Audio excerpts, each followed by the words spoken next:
Hola a todas y todos, bienvenidos a esta tercera sesión del programa Yo Construyo Paz. Si han llegado hasta acá por transmisión de Facebook Live, les agradecemos la paciencia. Tuvimos algunos problemas con el Zoom, pero ya estamos aquí. Las personas que se encuentran en el Zoom, no olviden tomar su lista de asistencia, poner su nombre. Tengo el gusto de darle la bienvenida a Elvia González del Pliego, la formadora del día de hoy, de esta sesión tan importante que es Cultura de Paz y Género. ¿No? Rápidamente me gustaría presentar a Elvia. Elvia es licenciada en Relaciones Internacionales por la Universidad Iberoamericana, es maestra en Educación con especialidad en Comunicación Intercultural por el TEC de Monterrey, es maestra en Igualdad y Género por la Universidad Jaume I en España, con el tema final de investigación sobre desarrollo social y construcción de paz con perspectiva de género. Y finalmente es doctora interdisciplinaria en estudios de género en la UJI.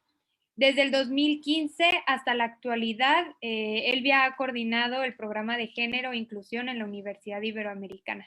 Y bueno, tiene una grande trayectoria, ha trabajado en muchísimos lugares y pues sí tiene un conocimiento bastante amplio en específicamente el tema que nos atañe el día de hoy, que es género, ¿no? Entonces, bienvenida, Elvia. Te cedo el micrófono, son todas tuyas y tuyos. Vale, muchísimas gracias, Andrea. Muchísimas gracias por la oportunidad, por la invitación y bueno, pues vamos a comenzar. Como les había comentado, inició un poquito con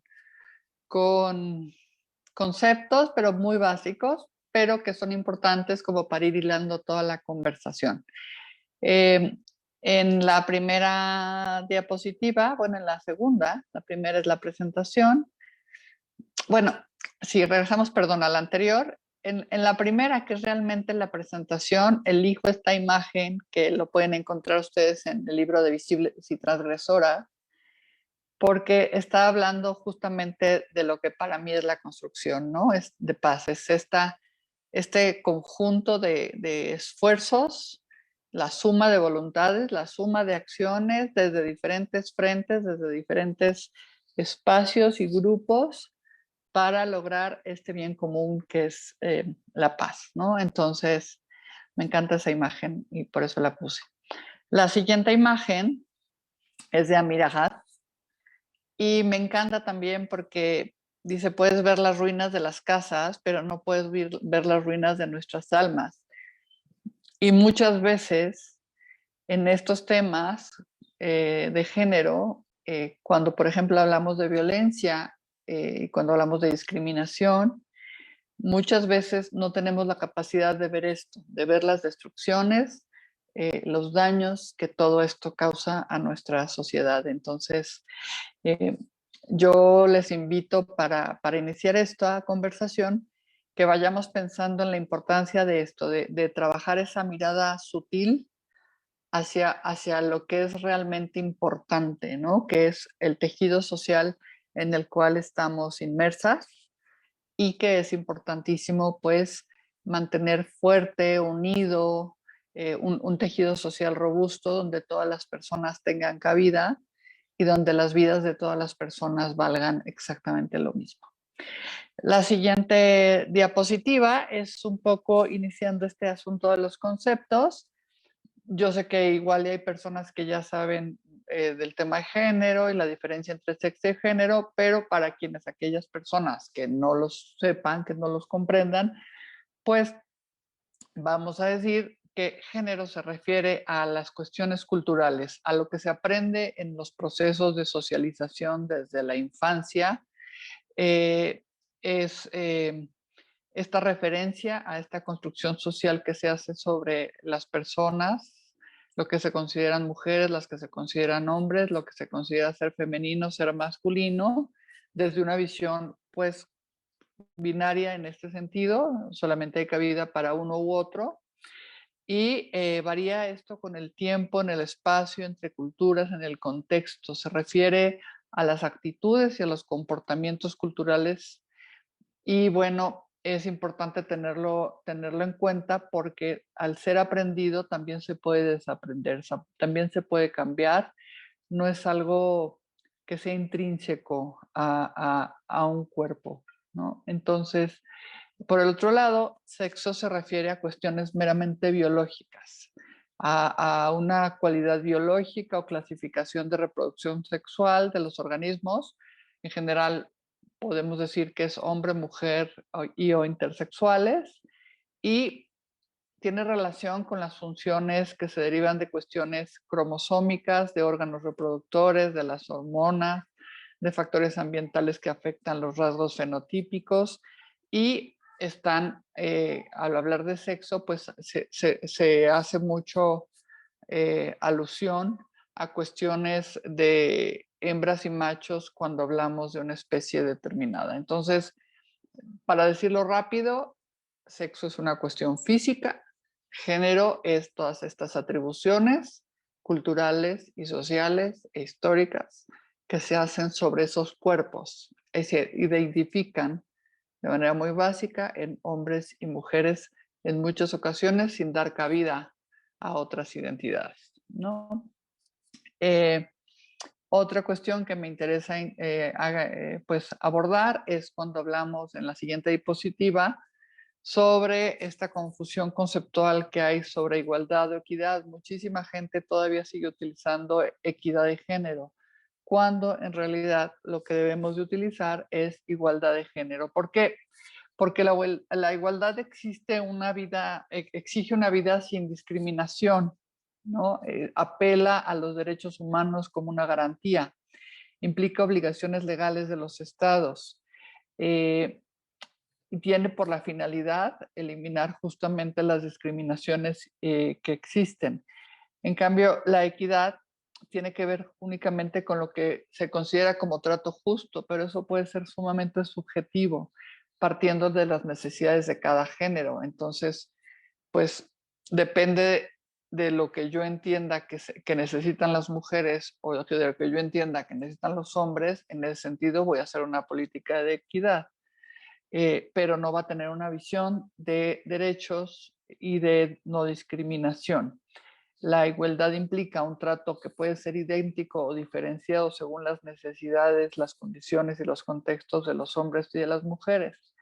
Entonces, esta infografía que hicimos nosotros en la Universidad Iberoamericana desde el Observatorio de Género e Inclusión, de Género y Juventud, perdón, pues nos gusta muchísimo porque trata un poco de aclarar la confusión conceptual. Hemos escuchado que muchas veces hay personas que entienden cuando hablamos de igualdad como si se buscara hacernos idénticas a los hombres, ¿no? Como si quisiéramos ser un espejo, ¿no? Entonces, si ellos fuman, nosotros fumamos, si ellos usan pantalón, nosotros usamos pantalón, nada que ver. Estamos hablando de igualdad en términos de derechos. No se trata de homologarnos, porque tampoco nadie ha dicho que sean un patrón de referencia, ¿no? Entonces, nada más es importante aclarar que hablamos de igualdad en términos de derechos. La que sigue, por favor, también como aclarando esto, la igualdad es un derecho, como ya dije, ligado a la no discriminación. Es exigible, la equidad no. La igualdad es exigible a los estados, por lo tanto hay convenciones internacionales, como ustedes conocen, CEDAW, Belén do Pará. Hay leyes que pretenden hacer valer esta igualdad y generar las condiciones para lograrla. Y bueno, tenemos ley de no discriminar para prevenir y eliminar la discriminación, tenemos ley de igualdad, la ley de acceso a una vida libre de violencia, entre otras. Entonces, bueno, vamos a poner esta mirada en que estamos hablando de derechos humanos. Eso es muy importante porque el respeto a estos derechos humanos, el hacerlos vida, es una parte central justamente de una construcción de paz y de una cultura de paz, ¿no? Sí, y por supuesto, dentro de esto mismo, la no discriminación es una parte fundamental, ¿no? La inclusión es una vía muy valiosa para la construcción de la paz. Siguiendo con esta parte conceptual de inicio, Es importante también que hablemos de roles y estereotipos de género, porque a lo mejor ustedes dicen, ¿y qué tiene que ver todo es roles y estereotipos de género con la paz? Mucho. Por estas construcciones y roles que se asignan a unos y a otras, que ahorita vamos a ver más adelante, pero bueno, para hablar de roles estamos hablando de esas tareas, de las funciones, ¿no? De lo que se considera que debe ser unas tareas y unas funciones que deben ser hechas o realizadas por determinado sexo eh, por supuesto, se han ido distribuyendo de manera simétrica y jerárquica. Y en el caso de los estereotipos, también sabemos que son ideas, que son mandatos, que son expectativas y que se han construido también social y culturalmente y que no tienen realmente como una cuestión de razón su fundamento, ¿no? Predeterminan cuáles deben ser los comportamientos y actitudes correctas o incorrectas para mujeres y hombres y son transmitidos por el medio social, familiar y a través de la educación, de los medios de comunicación, de la publicidad, etcétera.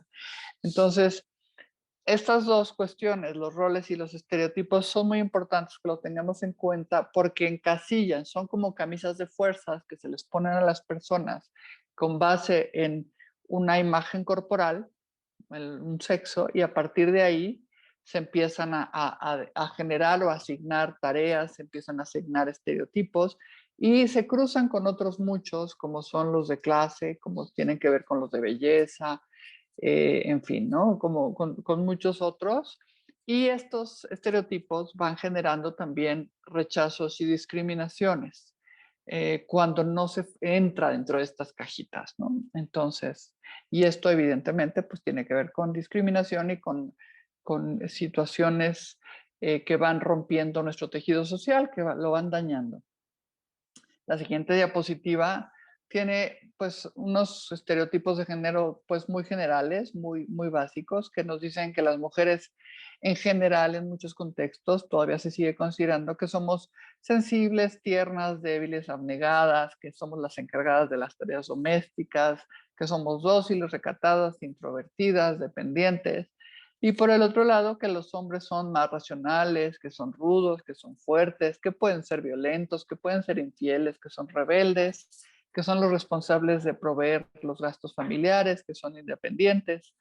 Y entonces aquí vamos viendo una mirada completamente dicotómica que pone por un lado los cuidados, por el otro lado pone conductas violentas. Hace una separación entre femenino y masculino y evidentemente también esta separación tiene unas implicaciones jerárquicas y unas implicaciones de asignación de poder y de asignación de espacios y de recursos que son completamente diferentes para unos y otros, ¿no? Y que pueden ser todavía más difíciles o más inequitativos, más desiguales, más violentos para quienes no, quienes se salen de estos estereotipos de género, de estas formas de género socialmente aceptadas.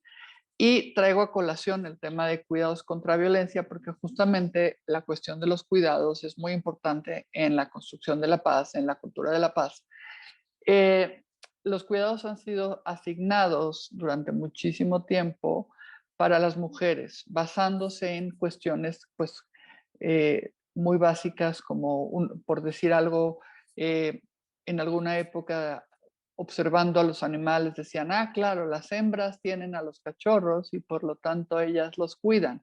Por lo tanto, las mujeres también deben de encargarse de los cuidados. Algo así como muy básico, es un mero ejemplo que les pongo, pero desde mucho tiempo atrás se nos ha asignado esa tarea del cuidado y a partir de la revolución industrial, el tema de los cuidados además empieza a considerarse como de menos valor y el tema y la participación en el espacio público y en el trabajo remunerado empieza a considerarse como de mayor valor porque está asociado a cuestiones económicas, a cuestiones de aportación a la economía. Entonces, se va haciendo un desequilibrio ahí de poder y, por supuesto, a quienes se les ha asignado el espacio doméstico y las principales tareas de los cuidados es a las mujeres y todo esto pasa a asignársele un menor nivel como si tuviera un menor valor, una menor aportación. Y una de las cuestiones que vemos, sobre todo hoy en día durante la pandemia, es la importancia de los cuidados. La importancia de los cuidados que tienen que ver también con cuestiones de salud, que tienen que ver con quienes se encargan de estar educando, que tiene que ver con quienes se encargan de estar criando. Y si pensáramos en una sociedad que de manera igualitaria estuviera formada en cuidar a la otra o al otro, a las demás personas, podríamos pensar en una sociedad que en lugar de estar pensando en tener más militares y más fuerzas públicas ejerciendo violencia, podríamos tener realmente sociedades mucho más armoniosas y mucho más pacíficas si se viera la seguridad desde una mirada del cuidado de las personas, no algo que se obtiene a través de las armas, ¿no? Entonces, también por ahí entramos a esta idea de lo que se considera como la paz positiva, esta idea de que no solamente quiere decir que no haya guerra, sino el hecho de que los derechos humanos, la justicia, sea algo que prevalezca en la sociedad, ¿no? El cuidado de las demás personas. Entonces, los cuidados de las demás personas también tienen que ver con la inclusión, con la no discriminación, con el considerar a una persona exactamente igualmente valiosa que la otra, ¿no? Aquí la doctora Irene Cummins nos dice, ella considera que la ética del cuidado no nos puede ayudar a reconstruir habilidades pacíficas para abordar los conflictos. Claro, si nosotros desde la infancia enseñamos a todas las personas, sin importar su sexo, a que cuiden, a que se cuiden y a que cuiden a las demás personas, eso va a ir formando personalidades también que van a poner los cuidados en el centro y también va a ayudar a que haya sociedades que pongan los cuidados en el centro, que los gobiernos pongan los cuidados en el centro y que pues a lo mejor podamos prever situaciones como las que están pasando o las que han pasado ahorita en la pandemia, que por no poner justamente los cuidados en el centro, pues han habido tantos daños sociales, ¿no?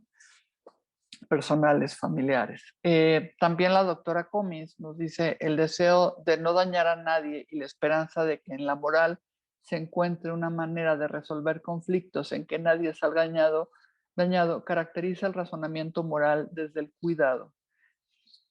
Y algo que tiene que ver con lo que yo les decía hace un momento sobre femenino y masculino, cuidado contra violencia, uno de los rasgos de la masculinidad hegemónica que ha prevalecido y que se puede ver todavía desafortunadamente mucho en nuestro país es esta masculinidad que privilegia el uso de la violencia, tanto contra sus pares, hombres, como contra las mujeres y también contra sí mismos, ¿no? Entonces, pareciera que en esta masculinidad hegemónica muy tóxica, la violencia es un rasgo que tiene que ver con cuestiones también de virilidad y de aceptación.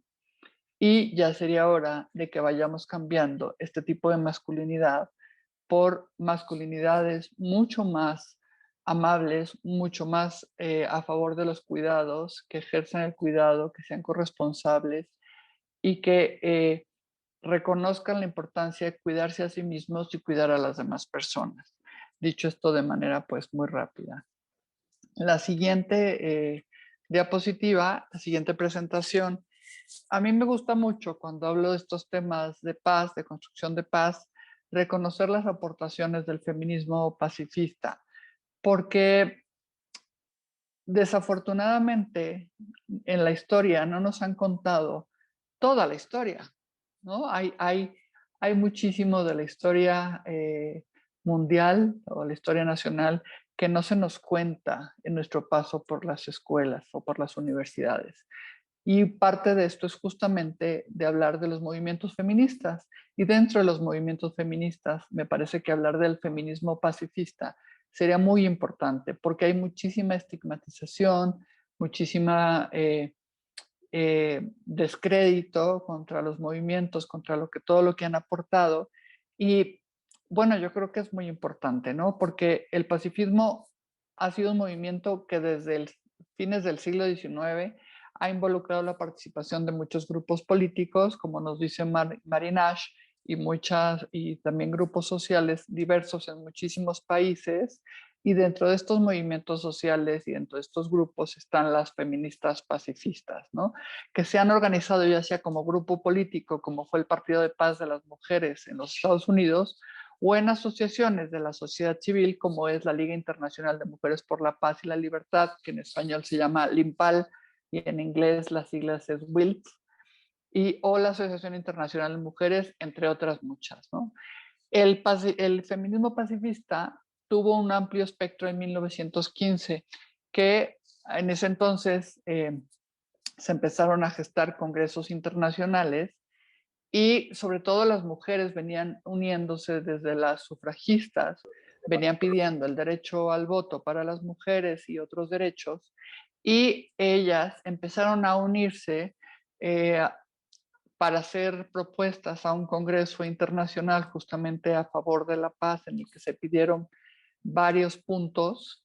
Y bueno, ellas forman esta organización, Alimpal, que hace un trabajo muy importante, todavía existe a nivel internacional, justamente, y que reivindicaba el derecho de las mujeres a elaborar políticas internacionales a favor de la paz, así como a participar en la creación de las bases de los pactos internacionales de posguerra, organizándose a favor de la paz y promoviendo un feminismo antibelicista de alcance transnacional que se basa en la asociación de la paz con la justicia social, la igualdad y los derechos humanos. Estas mujeres en aquel entonces hicieron varias propuestas que ahorita vamos a ver de manera muy rápida, pero lo más triste es que no les hicieron caso por el simple hecho de ser mujeres.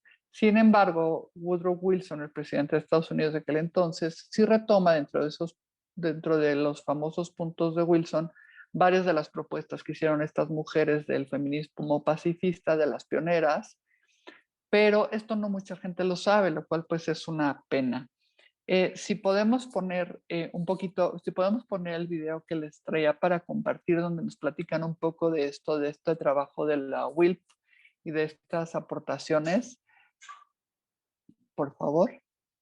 Sí, un momento. Fíjense, ellas pedían justo que se les permitiera participar, que no... Una de las cuestiones que pedías desde entonces es que a los niños, a los varones, no se les regalaran pistolas ni juguetes bélicos para que desasociaran la idea de jugar con violencia. Y por supuesto que no les hicieron caso. A ver.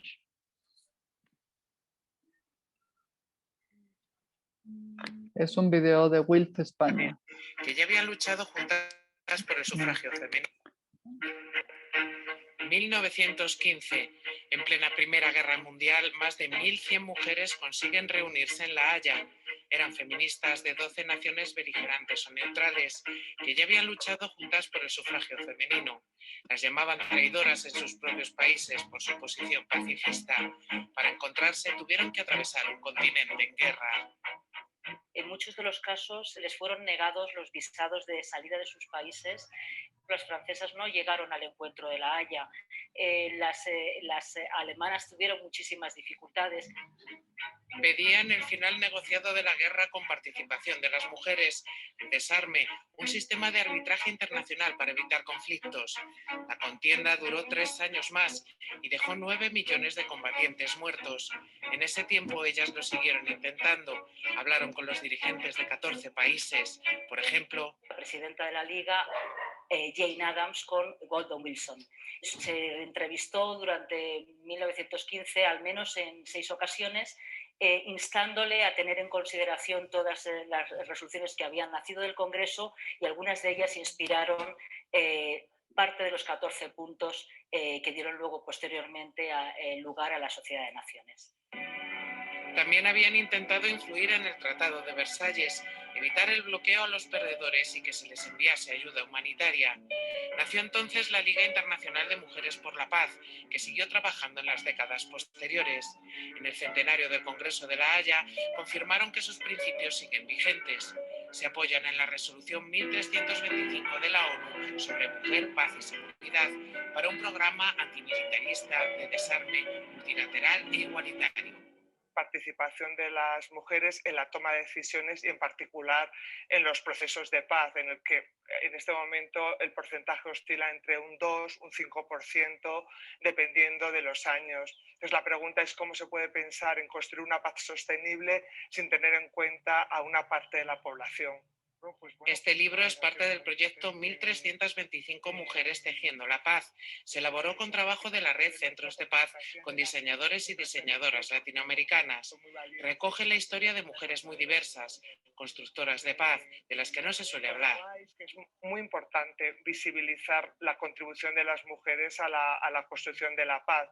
Hay cientos de mujeres que desde el anonimato o mujeres más conocidas que en el día a día han trabajado por promover el diálogo, por hacer frente a la impunidad, por buscar formas creativas de resolver los conflictos. Pues una apuesta es un proyecto abierto a contar más historias y a más iniciativas, como este espectáculo de peripecia teatro que presenta mujeres o grupos de mujeres que lucharon y siguen luchando cada día por la paz en todo el mundo.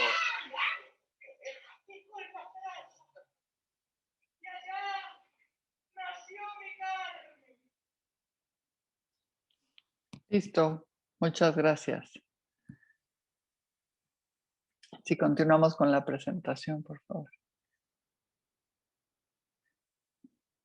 Ok, pues sí, como pudieron ver, esta Liga Internacional de Mujeres por la Paz que surge entonces, sigue hoy en día haciendo trabajos en diferentes partes del mundo, reconociendo y sobre todo visibilizando los aportes de las mujeres a la paz, que pueden hacer aportes a través de expresiones artísticas, como la última que se vio en ese video, con libros, con manifestaciones pacíficas, con muchísimas formas. Hay un libro de Carmen Magallón que se llama Mujeres en Pie de Paz, que trae y cuenta diferentes ejercicios de mujeres de diferentes partes del mundo a favor de la paz.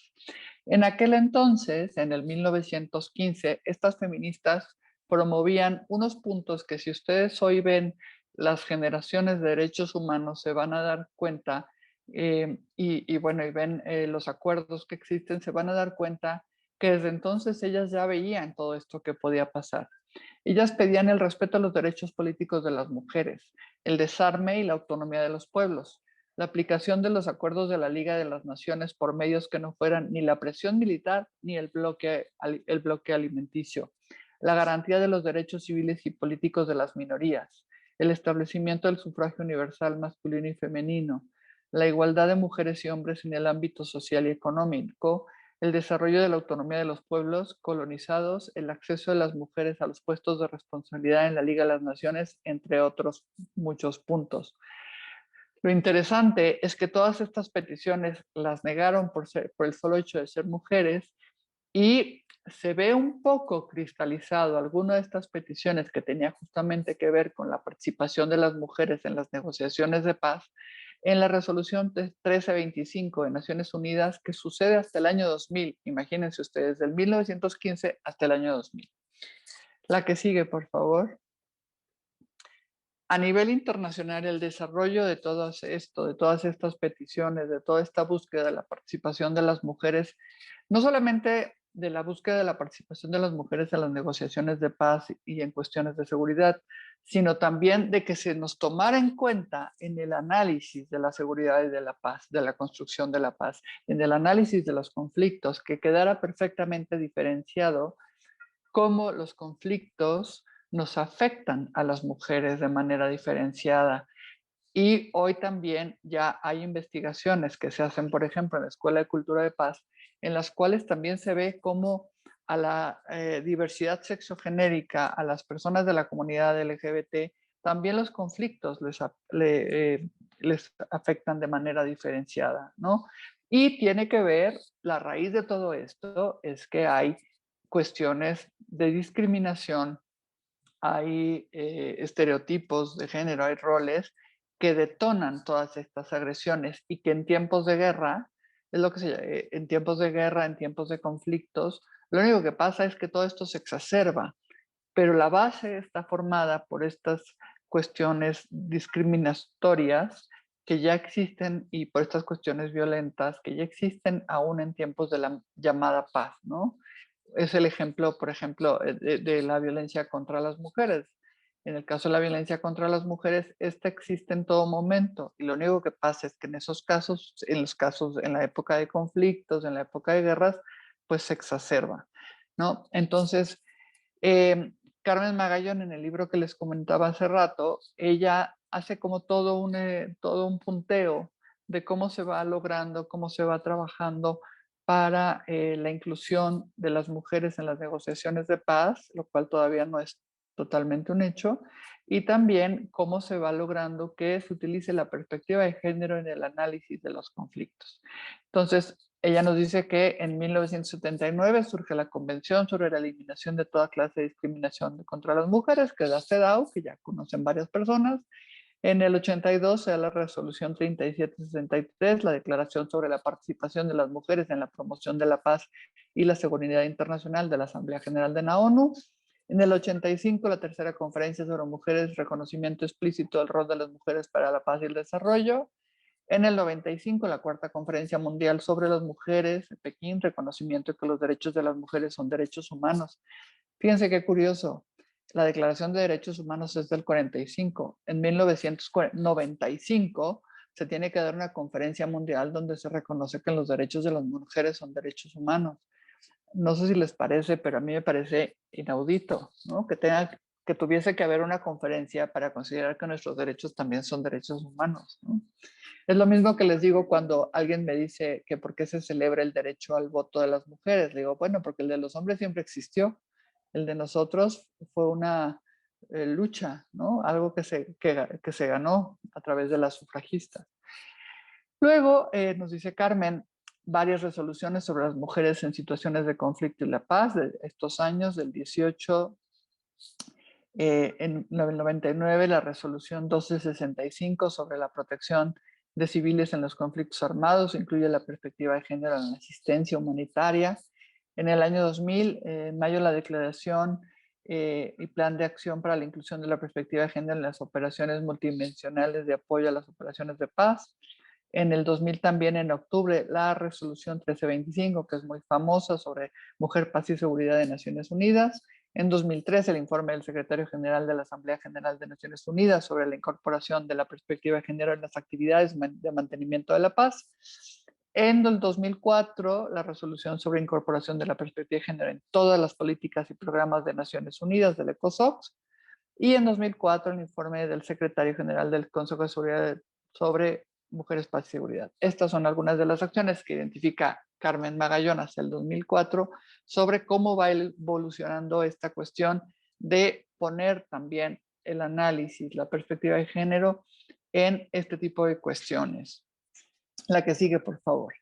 Entonces, como les decía, la resolución 1325 del Consejo de Seguridad tiene que ver justamente con este marco jurídico y político que reconoce la importancia de la participación de las mujeres, así como la inclusión de la perspectiva de género en las negociaciones de paz, en la planificación humanitaria, en las operaciones de mantenimiento de la paz y en la consolidación de la paz en situaciones posteriores a un conflicto y a la gobernanza. En esta resolución se reconoce claramente que la igualdad entre mujeres y hombres es completamente algo que está muy ligado, ¿no? El pleno acceso y participación total de las mujeres en las estructuras de poder y su completa implicación en los esfuerzos para prevenir y resolver conflictos es fundamental, ¿no? El asunto es que aún a tantos años de esta resolución, a 20, 21 años ya casi, en octubre, finalmente vemos que el tema de seguridad es el que todavía no alcanzamos. Todavía la seguridad, y sobre todo en este país, no tiene perspectiva de género, ¿no? La que sigue, por favor. Esta es una imagen nada más que nos habla de esta resolución 1325. La segunda, por favor. En el 2008 también se da otra resolución del Consejo de Seguridad, la resolución 1820, que es muy importante porque reconoce la violencia sexual como una táctica de guerra, ¿no? Y identifica esta violencia como una amenaza para la paz y la seguridad internacionales que necesita una respuesta desde el punto de vista de seguridad. ¿Por qué? Porque durante los conflictos era y es muy común que las violaciones sexuales, las violaciones a las mujeres y también a algunos hombres y a los niños se utilizara como un arma de guerra, como una forma de dominar al otro, ¿no? Y entonces antes se consideraban como daños colaterales, no se consideraban con la importancia que tiene, ¿no? Esta violencia sexual. Y hoy se considera ya que que la violación y otras formas de violencia sexual pueden constituir un crimen de guerra, un crimen contra la humanidad o un acto de genocidio, lo cual es sumamente importante porque ha habido conflictos en los cuales las violaciones masivas a mujeres como una forma de dominar al otro, pero también de dejarlas embarazadas de hijos e hijas de los contrincantes, es una forma también de ejercicio de poder, pues brutal, ¿no? La que sigue, por favor. Luego, en la resolución 1960 del Consejo de Seguridad, que se adopta en 1910, proporciona un sistema de rendición de cuentas para acabar con la violencia sexual asociada a las situaciones de conflicto. Y lo que hacen es que piden elaborar unas listas de agresores e informes anuales sobre sospechosos de cometer o ser responsables de tales actos de violencia sexual, ¿no? Insta a los estados a asumir compromisos y plazos concretos para abordar esta cuestión. Entonces, se supondría que al tener identificados a estos agresores sexuales, pues se podrían también actuar en consecuencia, ¿no? La que sigue, por favor. Y bueno, como les decía, Galton propuso considerar la paz positiva, señalando los aspectos que los aspectos positivos de la paz nos conducirían a considerar no solo la ausencia de violencia directa estructural, sino la presencia de un tipo de cooperación no violenta, igualitaria, no explotadora y no represiva entre unidades, naciones o personas que no tienen que ser necesariamente similares. Es decir, él proponía desarticular todas aquellas condiciones y situaciones de vida que atentan contra la dignidad humana. Por eso habla de una paz positiva que va mucho más allá, como ya les había dicho, de la ausencia de la guerra, que tiene que ver con garantizar una vida digna y el respeto a los derechos humanos de todas las personas, ¿no? Y una seguridad que no implique mayor violencia, ¿no? Dominique Sellar, que es una investigadora española, ella nos dice que el movimiento feminista ha aportado mucho al análisis sobre la noción de la paz, incluyendo la consideración de todos los tipos de violencia contra las mujeres y no solo los que les afectan durante los conflictos armados. ¿Por qué? Porque hay muchas violencias que suceden en el espacio doméstico, en las comunidades o en otros espacios que no se ha todavía realmente puesto la suficiente atención de todo lo que dañan a las mujeres y a sus entornos y a sus familias y a las sociedades, ¿no? Entonces, Dominique también dice que las feministas hicieron una fuerte crítica a la visión que se tenía antes de seguridad, ¿no? De la paz romana, porque dice ella que esa mirada no incluía la falta de cobertura de las necesidades básicas y no incluye las violaciones que hacen los derechos humanos en el espacio privado. Efectivamente, por ejemplo, muchas veces en una situación de conflicto o en una situación sobre todo post-conflicto, muchas veces no se pone la mirada en toda la crisis, por ejemplo, de hambre que queda, ¿no? Esas necesidades básicas que no están cubiertas, que también son sumamente violentas. O en una situación, por ejemplo, actual, como en la actual pandemia, con tantas pérdidas de empleo, con tanta tristeza, daño social que ha habido por los daños a la salud, las muertes, etcétera, pues no se ha puesto atención en que eso también está alterando el tejido social y eso también altera la paz. Pareciera que no es fácil que identifiquemos cuestiones como el hambre como una situación que daña profundamente el tejido social y la paz. La que sigue, por favor. Y bueno, algo interesante también es que hay un término que ya es muy conocido, que es la feminización de la pobreza. ¿Cuántas de las personas en situación de pobreza son mujeres, ¿no? Y cuántas quedarán ahora, después de la pandemia, también habrá que poner ahí atención. María Villela cita a Jung y él dice que los estudios de paz tienen un compromiso político y su investigación está orientada a la transformación social y que este objetivo de la transformación social es compartido por el feminismo. María Villelas, que es investigadora de la Escuela de Paz, de Cultura de Paz de Barcelona, ella dice que la violencia y la paz han sido siempre un tema en el feminismo y que resulta muy difícil imaginar una interpretación feminista del mundo que no tenga en cuenta el impacto que ha tenido la violencia en la vida de las mujeres a lo largo de la historia. Y yo agregaría que en la vida de las mujeres y también en la vida de la diversidad sexogenérica. Por otra parte, también nos dice Dominique Sillar que la crítica feminista, junto con las aportaciones de la investigación para la paz, logró hacer evolucionar el concepto de paz, también en el sistema de Naciones Unidas, donde el lobby feminista internacional empezó a obtener resultados notables a partir de la Conferencia Mundial de Mujeres de Beijing en el 95, cuando surge la plataforma de acción, que reconoció en su plataforma de acción que la paz está indisociablemente ligada, como ya les dije, a la igualdad entre hombres y mujeres. La que sigue, por favor. Y bueno, vamos a entrar a ver unos conceptos que son importantes para poder ir enmarcando todo lo que después voy a ir hablando. Y estos conceptos son el concepto de violencia estructural, violencia cultural y violencia directa. Estos términos, estos conceptos, Galtung los describe de la siguiente manera. Él dice que la violencia estructural es un sinónimo de la injusticia social.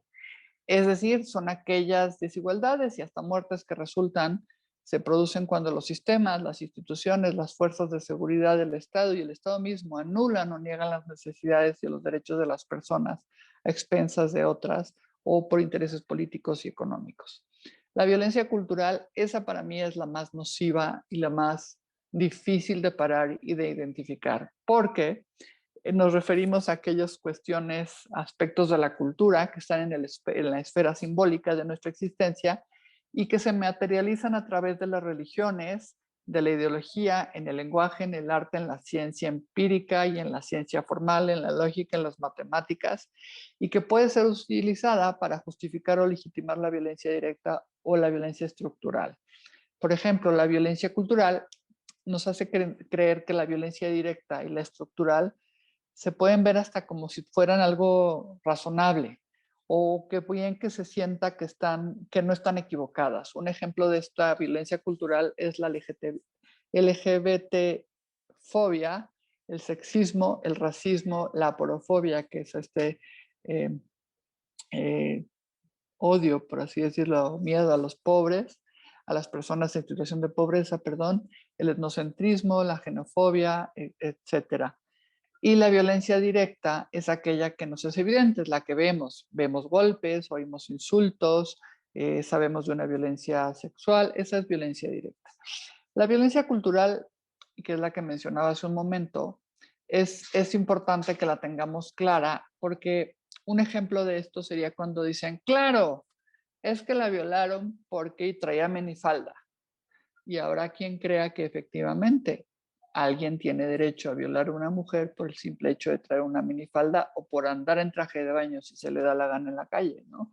O alguien que dice, claro, es que lo asesinaron porque era una persona homosexual. Vaya, justifican, ¿no? Hay una serie de creencias que dicen, claro, es que son personas que tienen problemas mentales o que tienen alguna disfunción y entonces, claro, otras personas tienen derecho a agredirles o a asesinarles.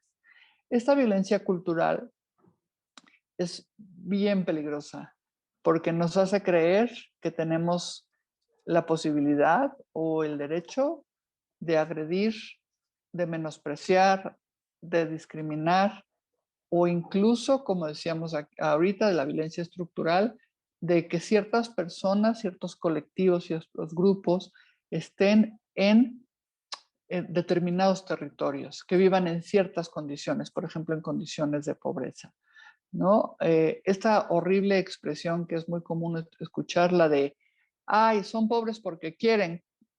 Wow.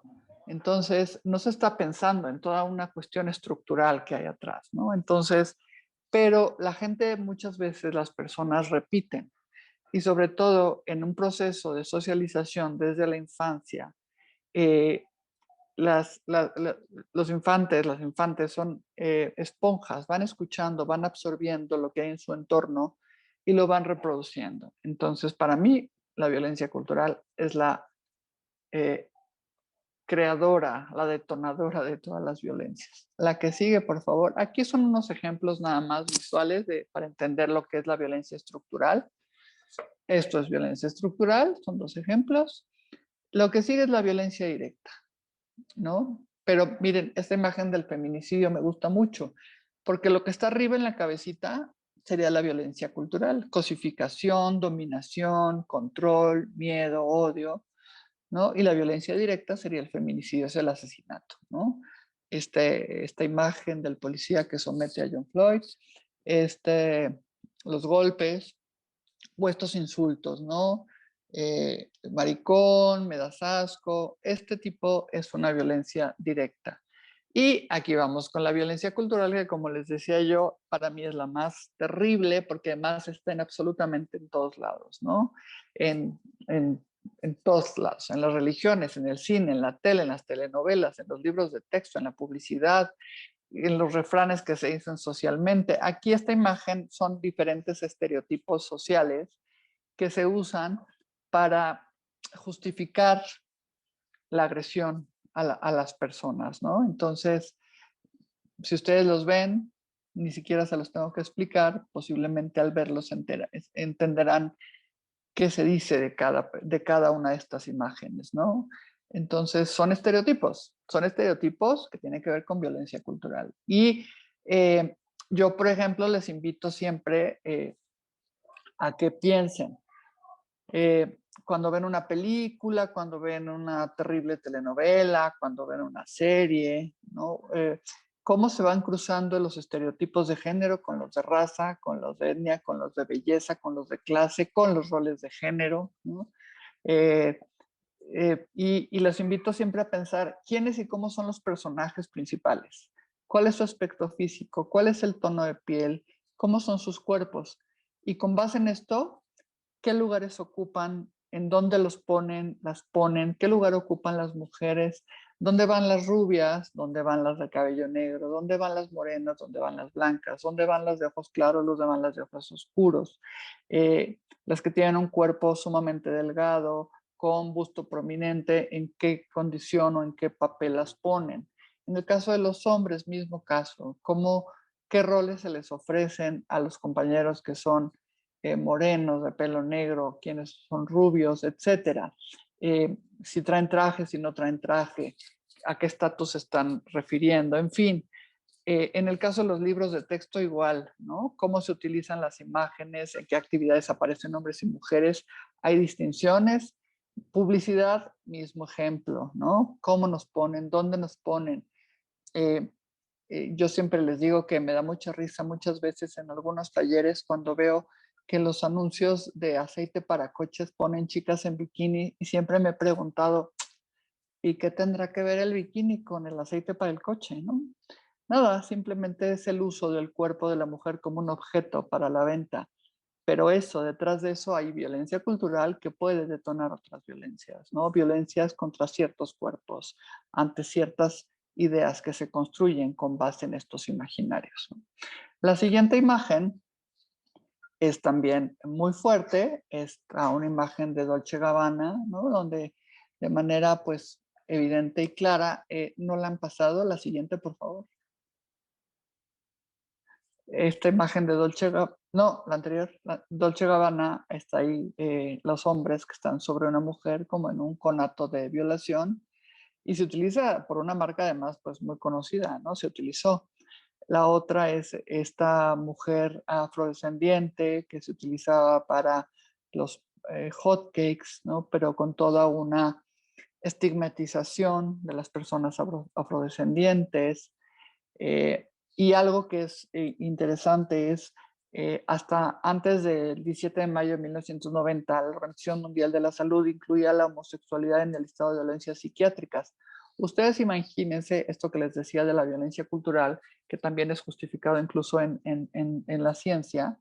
Imagínense quienes crecieron hasta 1990 con la idea de que la homosexualidad era una enfermedad psiquiátrica, cómo consideran a las personas homosexuales y cómo las tratan, ¿no? De ahí que si las maltratan, en uno de los ejemplos que yo les había puesto, pues evidentemente hay esta violencia cultural que justifica, que da la razón a estos ataques por considerarles enfermos psiquiátricos, ¿no? Entonces, además de todo, si ustedes luego ven, por ejemplo, algunos documentales que han habido del movimiento gay, cómo ponen los ejemplos en la publicidad, cómo se hablaba de las personas homosexuales, se les consideraba monstruos en los años 60, todavía en los 70, se les consideraba personas peligrosas para los niños, para las niñas, en fin, una serie de construcciones, de ideas que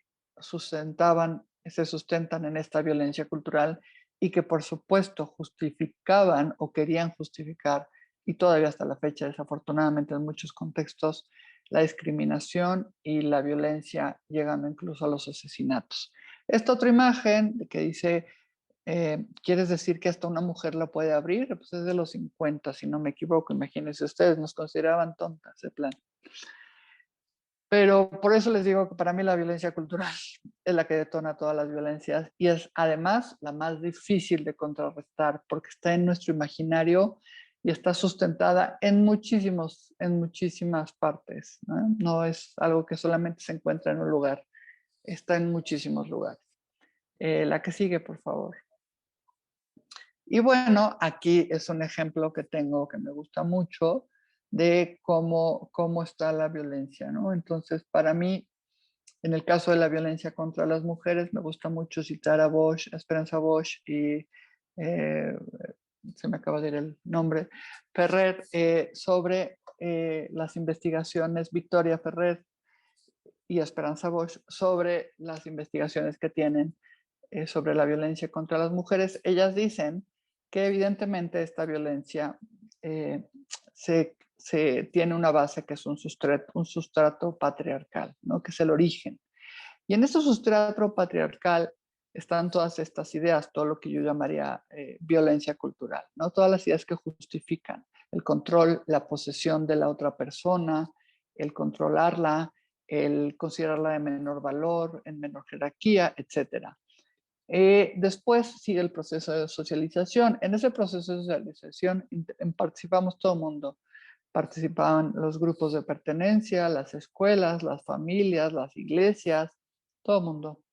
Y luego vienen las expectativas de control. En esas expectativas de control, que es más o menos en la época de la adolescencia, ya las personas han asumido que tienen un mayor valor, una mayor posición que otras. Los hombres en muchos contextos ya han asumido que tienen mayor valor que las mujeres, que tienen la especie de misión de ser protectores y al ser protectores son, por supuesto, mucho más fuertes, mucho más rudos, pueden ejercer violencia y tienen como una especie de mayor poder sobre ellas, ¿no? Y luego vienen eventos desencadenantes. Eventos desencadenantes puede ser una pérdida de empleo, un divorcio, la actual pandemia, una guerra, una crisis, que son eventos que desencadenan aquello que ya se formó en el proceso anterior de socialización. Y es por eso que ahora cuando estaba en la pandemia, que incrementó muy fuerte la violencia contra las mujeres en el espacio doméstico y también la violencia contra la comunidad LGBT, yo les decía, no, bueno, no es que sea la pandemia pandemia es un evento desencadenante, como sería una guerra o un conflicto armado. Pero una persona no agrediría a otra, no la lastimaría o no la violaría si no creyera que puede hacerlo desde antes, ¿no? Entonces, bueno, y lo último, el último piso es lo que se conoce como violencia desatada, ¿no? Entonces, aquí les pongo al lado la violencia cultural, son los estereotipos, los roles, el racismo, el clasismo, la masculinidad tóxica, la hegemónica, el sexismo, etcétera. Y la violencia directa es eso que ya vemos, que está en la punta de la pirámide, los golpes, las violaciones, etcétera. Y en la parte también de arriba está lo que desde el feminismo pacifista se conoce como el continuum de la violencia. Esta violencia que está todo el tiempo presente, todo el tiempo. Lo único que sucede es que hay eventos que la detonan, ¿no? Y también se ha identificado que este continuum de violencia aplica también para la comunidad LGBT. En este ínter entre violencia cultural y violencia estructural están los mitos que también investigan, los mitos y los neomitos que investigan Esperanza Bosch y Victoria Ferrer sobre los mitos cuando se habla de violencia contra las mujeres. Estos mitos son los mitos de la marginalidad, los de los maltratadores y las de las mujeres maltratadas y los neomitos. Las de la marginalidad es cuando dicen, por ejemplo, me ha tocado ver en los procesos de atención a mujeres que son víctimas de violencia o niñas o adolescentes, que esta violencia sucede únicamente en países que son pobres o subdesarrollados o en contextos de extrema pobreza. Otro mito es que dicen el de los maltratadores, que es porque lo aprendieron en sus familias, porque es algo que como que se hereda de generación en generación. Otro mito es decir que las mujeres, pues de alguna manera, las mujeres maltratadas les gusta, siguen ahí porque algo tendrán, algo obtienen, la necesitan, le gustan, lo que sea. Y los neómitos son, por ejemplo, estos que dicen que las mujeres están denunciando la violencia contra ellas porque quieren afectar a algunos hombres. O, por ejemplo, en un caso de divorcio, que lo que pasa es que lo que les interesa son quitarles a sus hijos e hijas y entonces que por eso están denunciando violencia. Pero, venturosamente, estas investigadoras en su publicación ellas son investigadoras desde hace muchísimos años de estos temas y ellas documentan todas las investigaciones que se han hecho a nivel internacional por organismos internacionales o por la academia o por alguna otra empresa u organización, que todo esto son mitos, que realmente no es cierto, realmente está probado, que ni tiene que ver con que sean hombres que viven en situación de pobreza ni en países subdesarrollados. La violencia contra la mujer también existe en los países desarrollados y en contextos de posición económica alta. También no es un tema de que se ha heredado, que casi de familia en familia, que es un asunto intergeneracional. También es falso que las mujeres maltratadas están ahí porque quieren, porque les gusta, y que también es falso pues que tenga que ver con un tema de venganza o de deseo de afectar particularmente a los hombres. Entonces, a mí me gusta poner este esquema porque arriba es toda esta violencia cultural, estructural, y cómo se interrelacionan la cultural, la directa y la estructural y la cultural. La que sigue, por favor. Este es un ejemplo que ya han visto mucho ustedes seguramente, que es de Amnistía Internacional esta imagen, donde pone estas violencias y yo lo único que hago para clarificar los términos, los conceptos, es que les pongo el nombre, lo que es la directa, la cultural y el continuum de la violencia, ¿no? Que es toda esta violencia que pasa todo el tiempo. La que sigue, por favor. La que sigue es interesante porque las violencias se pueden hacer más complejas si consideramos el enfoque interseccional para el análisis de su impacto en los diferentes colectivos al incluir categorías como la etnia, la edad, la condición de salud, la condición socioeconómica, la orientación sexual, la identidad y la expresión de género, entre otros. Por ejemplo, nosotros sabemos que en México las mujeres afromexicanas que habitan en los espacios rurales de Guerrero y Oaxaca, así como las mujeres indígenas, son quienes padecen más gravemente estos cruces de las tres violencias, de la cultural, de la estructural y la directa. Y esto porque Galton también nos explica en algún momento que cómo va evolucionando, cómo se relacionan estas violencias. Él, por ejemplo, lo explica muy bien con el ejemplo de la época de la esclavitud de las personas afrodescendientes en Estados Unidos. Él dice, en una época se consideró que era normal, que estaba bien azotar, maltratar y traficar con esclavos porque se consideraba personas de menor valor, personas que pues no tenían alma, que eran como animales. Entonces estaba justificado, digo yo, por la violencia cultural, con todas estas ideas, el maltratarles, golpearles y demás, ¿no? Pasa el tiempo y se termina la esclavitud, ya se considera como un delito, se quita y tal, pero en el imaginario social esto no cambia. En el imaginario social se traduce entonces en discriminación, en estas ideas que consideran a estas personas de menor valor. Si bien ya no esclavas, sí de menor valor. En el caso de México y en América Latina podemos ver ese fenómeno también con las personas indígenas. Durante mucho tiempo se les explotó, se les consideró seres sin almas desde la época pues antigua que llegaron los españoles. Y con el tiempo se les fueron también asignando ciertos espacios, ciertas condiciones de vida, se les fueron relegando, sus culturas se fueron considerando como de menor valor o como algo no importante, al grado de que muchas de sus lenguas, de muchos de sus idiomas han desaparecido, muchas de sus indumentarias tampoco ya no se usan. Entonces el daño pues está siendo ya hasta cierto grado irreparable, salvo que logremos rescatar todas las culturas que aún prevalecen y que consideremos la dignidad humana de todas las personas. Pero entonces, cuando se cruzan todas estas ideas discriminatorias sustentadas en una cuestión histórica, pues se entrecruzan con otros factores y las violencias pueden ser aún más graves. Y por supuesto, todo esto afecta la paz, ¿no? Porque esta violencia se ejerce contra cierto grupo de la, o sea, contra cierto grupo de la población, ¿no? Entonces, pues es por eso que les decía algo importante, los derechos humanos forman parte, el respeto a los derechos humanos, el considerar a las personas de igual valor, pues forma parte fundamental del tema de la paz, ¿no? Y bueno, algo que también es muy importante es hablar del trauma, ¿no? El trauma, Galtung dice que tanto la violencia directa como la estructural son generadoras de ansiedad y desesperación cuando el orden establecido se ve desafiado. Y entonces podemos hablar de trauma. Un evento traumático nos puede provocar la insatisfacción de nuestras necesidades de seguridad, de justicia, respeto y dignidad. Porque hace mucho tiempo nada más se hablaba de las necesidades básicas y se hablaba de comer, de tener vestido, de tener techo, etcétera. Pero hoy en día sabemos que existen otras necesidades que tienen que ver con las necesidades de sentirse segura, con la necesidad de justicia, con la necesidad de respeto, con la necesidad de respeto a mi dignidad. Muchas veces, tristemente, la necesidad de justicia se confunde con la de venganza.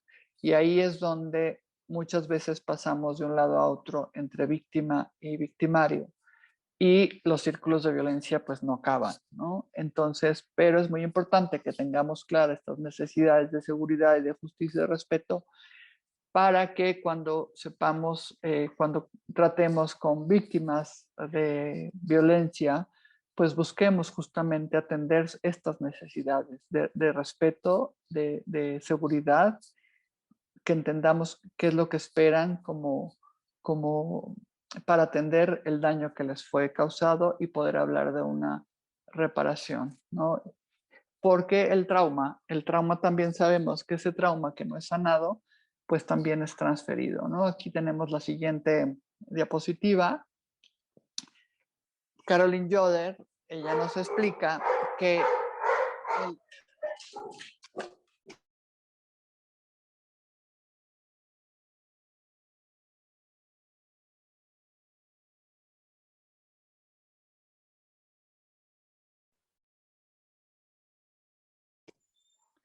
Caroline Yoder, por ejemplo, perdón.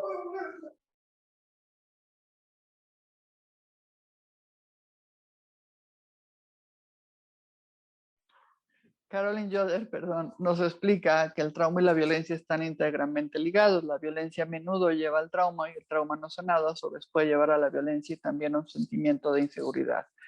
¿Por qué? Porque también nos dicen por ahí, Richard Rohr, que es citado por Vernon Yancey y Helen Suk, nos dice que el dolor que no es transformado se transfiere. Es decir, cuando nosotros ignoramos un daño que está ahí, que se le hizo a una persona, es muy probable que esta persona lo transfiera, ya sea hacia sí misma, haciéndose un daño mayor, o hacia su familia, sus seres queridos, hacia la sociedad. Entonces, no es como que ignorar el daño sea lo importante. Hay que poner atención en las necesidades de seguridad y de justicia que tienen las personas. Como ya les había dicho, el tema de la violencia por razón de género, pues tiene mucho que ver también en cómo sucede durante los conflictos, ¿no? Y les había hablado de este continuum de violencia que las mujeres, las feministas pacifistas ponen en la mesa, porque ellas dicen, bueno, la violencia existe todo el tiempo, ¿no? Está todo el tiempo presente, la violencia por razón de género. Y lo único que sucede es que en épocas de conflicto se va para arriba, ¿no? Entonces, porque hay un evento detonador, como los que les decía, un evento detonante. Y entonces, bueno, un ejemplo de esto fue en el tema de Colombia, en el caso de Colombia, ¿no? En el año 2016 se realizaron 20.820 exámenes médicos legales por presuntos hechos de violencia sexual.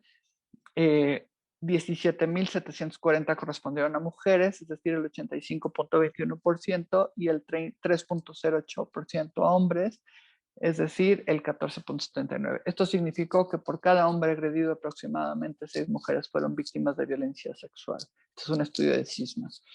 Y bueno, hay otros datos, ¿no?, que nos hablan de esto, sobre todo en el conflicto de Colombia, que ha sido como uno de los que han sido muy estudiados de aquí en América Latina. Y también nos dice que un informe que se hace, que se llama La verdad de las mujeres, sobre este continuum de violencia, puntualiza en que la raíz de la violencia contra las mujeres está en la dominación masculina sobre las mujeres, en este sustrato patriarcal que les comentaba.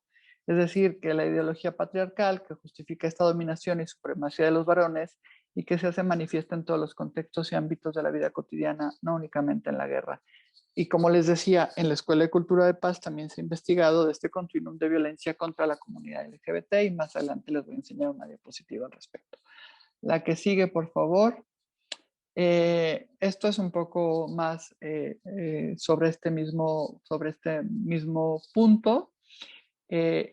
Dominique Sillard nos dice que uno de los mayores peligros para la seguridad de las mujeres no viene del exterior, como se nos ha hecho creer, sino que está en el interior del grupo. A menudo la amenaza viene precisamente de donde están sus vínculos emocionales de pertenencia, de las personas más cercanas, ¿no? Y esto lo hemos visto también durante la pandemia, como la violencia en el ámbito doméstico, la violencia contra las mujeres en el ámbito doméstico se fue para arriba, ¿no? Es importante que la digamos así, la violencia contra las mujeres, la violencia de género en el espacio familiar, porque muchas veces le llaman violencia doméstica y al ponerle violencia doméstica parece como que borramos el hecho de que es una violencia específica contra las mujeres, ¿no? También la lógica del honor, nos dice Dominique, la lógica del honor es la que lleva a ciertos hombres a ejercer un feroz control sobre sus compañeras sentimentales que la ven como propiedad, ¿no? Ella también nos dice, en realidad lo dice Alicia Soldevilla, pero la retoma Dominique, quien dice que sobre los cuerpos intervienen tanto el Estado como la sociedad, las religiones, la familia, el mercado, constituyéndose los cuerpos de las mujeres en expresiones de relaciones de poder. De esta manera, los cuerpos de las mujeres y las diversidades sexuales están en el centro de proyectos autoritarios o mal llamados democráticos. La que sigue, por favor. Esta es la diapositiva que les iba a enseñar de la Escuela de Cultura de Paz, donde identifican cómo durante los conflictos también la violencia y los derechos de la población, la violencia contra la población LGBT y sus derechos han sido vulnerados. y mismo caso se sustenta en una ideología patriarcal que en esta violencia cultural que da justificación para que sucedan estas violencias, y ante una situación como un conflicto, pues únicamente se hace más fuerte, se hacen mayores y más evidentes todas estas violencias. Y en la pandemia también ha estado pasando en México, lo han documentado también colegas, si no me equivoco, de YAG México, ¿no? Aquí nos dice, 68% de la población refugiada a nivel mundial procede de un país en conflicto armado, Sudán del Sur, Afganistán, Siria, Myanmar y Somalia, que a su vez tienen vigente legislación discriminatoria contra la población LGBTI. Nos dice, el 66% de los conflictos armados del 2007, 22 de 33 transcurrieron en países con legislaciones discriminatorias contra la población LGBTI. Esto quiere decir que en estos países donde había esta legislación discriminatoria, la violencia contra esta población se fue para arriba. Por eso les decía, la violencia cultural es la más nociva para mí, ¿no? Y bueno, también esta conflictividad armada tiene impactos muy específicos sobre esta población que a menudo es invisibilizado o infrainvestigado. Así, los conflictos armados tienen impactos directos en términos de violencia homofóbica, transfóbica, así como exacerbación de diversas formas de discriminación por motivos de orientación sexual e identidad de género que ya existían. Entonces, esta población LGBT afronta violencia física, sexual, psicológica, de todos los tipos, en todas las regiones del mundo, en contextos sin conflicto armado, también existen, ¿no? O sea, lo único que pasa es que se exacerba.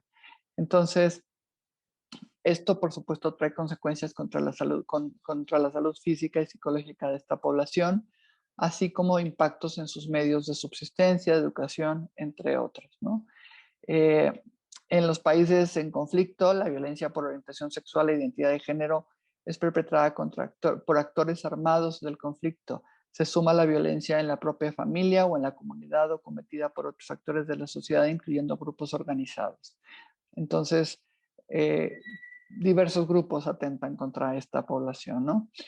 Como es el caso de la violencia de género y sexual contra las mujeres, existe un continuum de violencia entre el contexto de discriminación y violencia homofóbica y transfóbica en etapas de paz y en fases bélicas y posbélicas. Esto lo dice la Escuela de Cultura de Paz, ¿no? La que sigue, por favor. México, esto lo voy a ver muy rápido porque, bueno, yo no les voy a contar lo que ya sabemos. En México el tema de la violencia por razón de género es un tema sumamente importante. Ha prevalecido este contexto que se lleva a cabo de manera repetida y sistemática la violencia contra las mujeres en el espacio público, en el espacio virtual y en el espacio privado, y no se diga ahorita con la pandemia en el espacio virtual y en el espacio privado se ha ido completamente para arriba. Y esto se cruza también con otras situaciones como son las mujeres que están en espacios rurales, ¿no? Aquellas que habitan en espacios urbanos en situación de pobreza. Esto se puede agravar también por cuestiones de salud precaria, por soltería, entre otros puntos, ¿no? En la sociedad mexicana, digo yo, la sociedad mexicana, la violencia y la discriminación contra las mujeres indígenas se exacerba por el clasismo y el racismo, afectando con ello todos los ámbitos de socialización, de los que el ámbito escolar tampoco escapa, como tampoco lo hace el espacio de la justicia y el de la seguridad, ¿no?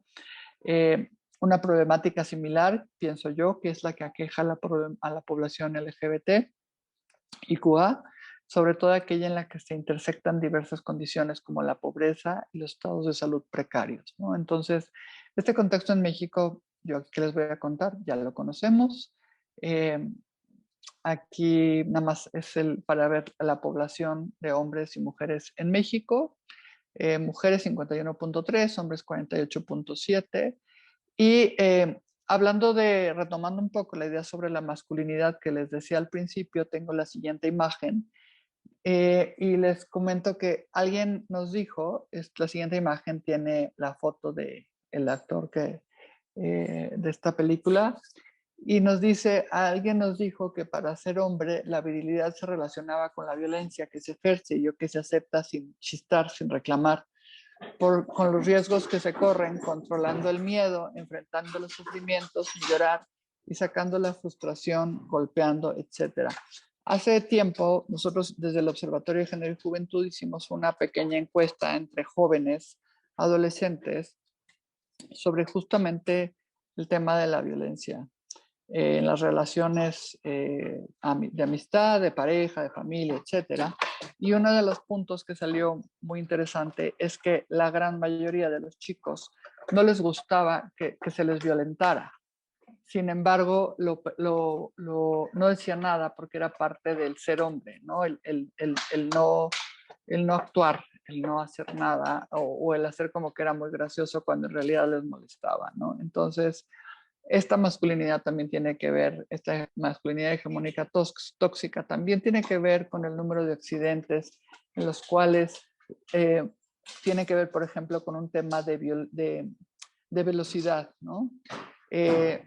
Nos dicen del 2018 el INEGI, 2.9% de mujeres y 7.5% de hombres. Las muertes registradas por accidentes y violencia ocurrieron en su mayoría, tanto en el caso de mujeres como en el caso de los hombres, entre los 15 y 24 años de edad, extendiéndose poco hacia los 29. Y la que sigue es una gráfica nada más que nos habla de feminicidios.